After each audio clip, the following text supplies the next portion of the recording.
বেগুনের তরকারি তো তোমরা অনেকবার অনেকভাবেই বানিয়ে খেয়েছো, কিন্তু আজকে আমার এই পদ্ধতিতে একবার বেগুনের তরকারি বানিয়ে খেলে যারা বেগুন খেতে পছন্দ করে না তারাও চেয়ে চেয়ে খাবে। হ্যালো বন্ধুরা, কেমন আছো তোমরা? আশা করি ভালো আছো, আর আমিও ভালো আছি।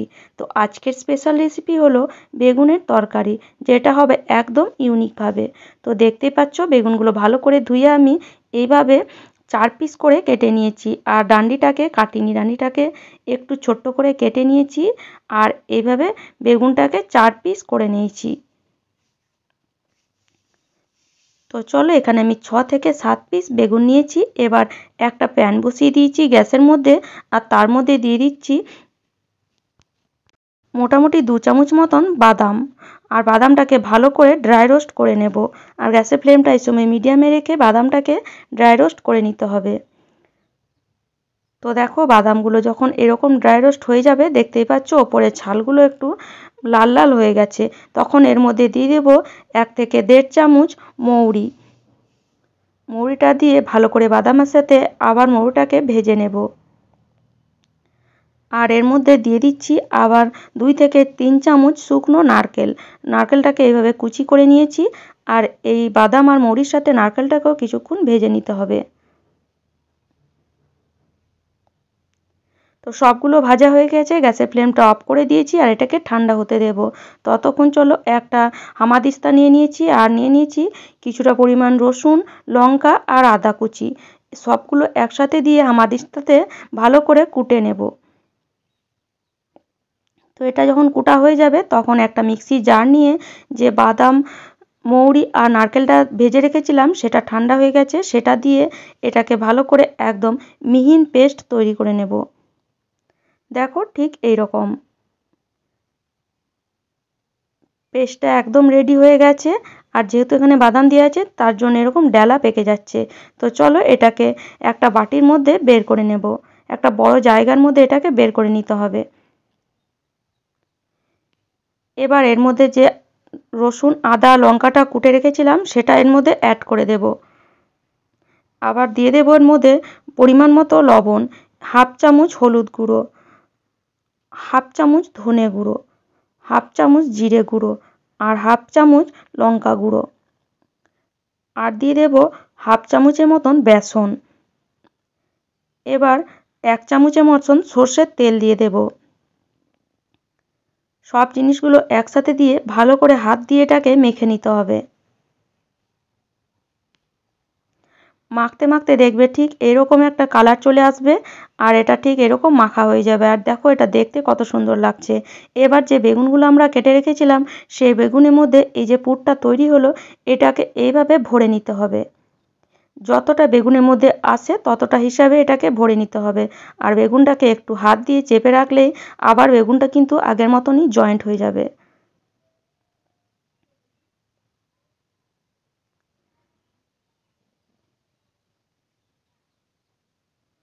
দেখো, ঠিক এই রকম এইভাবে সব বেগুনগুলোর মধ্যে এই পুরটাকে ভরে নেব। তো পুরটা এতটা বেঁচে গেছে, এটাকে তরকারিতে মানে তরকারির গ্রেভিতে ইউজ করব। আর দেখো, বেগুনগুলো পুরগুলো ভরা হয়ে গেছে, এটাকে সাইডে রেখে এবার চলো গ্যাসের মধ্যে আবার ওই প্যানটা বসিয়ে দিয়েছি, আবার দিয়ে দিচ্ছি 2 চামচ মতন সর্ষের তেল। তেলটা যখন গরম হয়ে যাবে, তখন যে বেগুনের মধ্যে আমরা পুর ভরে রেখেছিলাম সেই বেগুনগুলো তেলের মধ্যে এক এক করে দিয়ে দেব। গ্যাসের ফ্লেমটা একদম লোতে রেখে এটাকে ঢাকা দিয়ে দেবো, যাতে বেগুনটা ভালো করে সেদ্ধ হয়ে যায় আর একটু ভাজাও হয়ে যায়। তো যতক্ষণ বেগুনটা ভাজা হচ্ছে ততক্ষণ ওই মিক্সি জারটা নিয়ে নিয়েছি, আর একটা বড় সাইজের পেঁয়াজ দিয়ে দিলাম, আর দিয়ে দিলাম একটা টমেটোর। এবার এটাকে একটু হালকা পিষে নেব, মানে একটু যেন গোটা গোটা থাকে। দেখো, দেখতেই পাচ্ছ। এটাকে সাইডে রেখে দিচ্ছি। এবার যে বেগুনটা আছে সেটাও দেখো এক সাইডটা হয়ে গেছে, আর এক সাইডটা এভাবে একটু পাল্টে দিচ্ছি। একটু হালকা করে পাল্টাতে হবে যাতে পুরটা সবটা বেরিয়ে না যায়, তবে দেখবে ভাজতে ভাজতে পুরটা কিছুটা হলেও বেরিয়ে যাবে। তো দেখো, বেগুনগুলো আমার ভাজা হয়ে গেছে, আর দেখো কত সুন্দর বেগুনগুলো কালার চলে এসেছে, আর দেখতে কত সুন্দর লাগছে।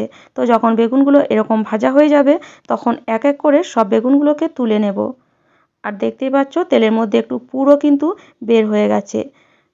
তো এই পুরটাকে ফেলে না দিয়ে এই তেলের মধ্যে আবার তেল দিয়ে দিতে হবে। এবার এই তেলের মধ্যে দিয়ে দিচ্ছি যে পেঁয়াজ আর টমেটোটা বেটে রেখেছিলাম, সেই পেঁয়াজ আর টমেটোটা ভালো করে তেলের মধ্যে মিশিয়ে এটাকে কিছুক্ষণ ভেজে নিতে হবে। মোটামুটি 1.5 থেকে 2 মিনিট লাগবে এই পেঁয়াজ আর টমেটোটা ভাজতে। দেখো পেঁয়াজ আর টমেটোটা ভালো করে ভাজা হয়ে গেছে।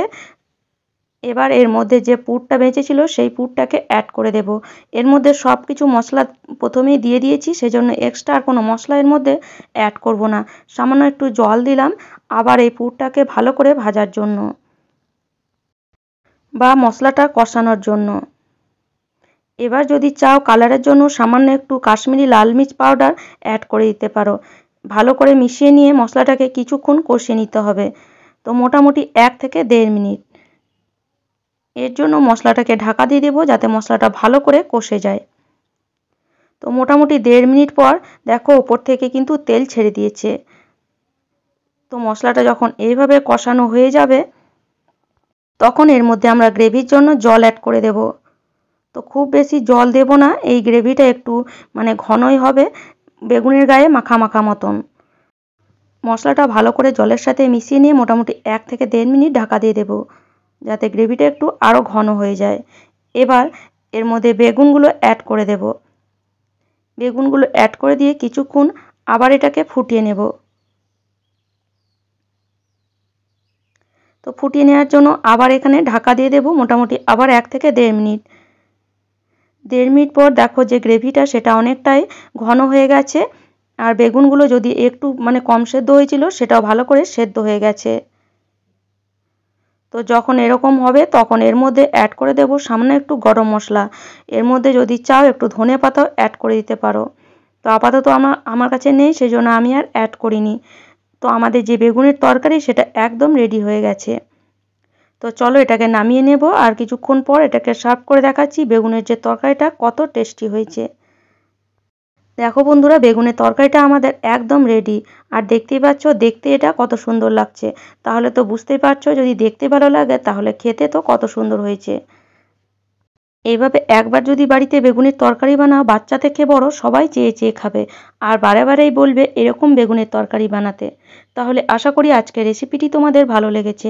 আর রেসিপি ভালো লাগলে লাইক শেয়ার আর সাবস্ক্রাইব অবশ্যই করে নিও। তাহলে চলো আজ এই পর্যন্তই। ভালো থেকো, সুস্থ থেকো, ধন্যবাদ।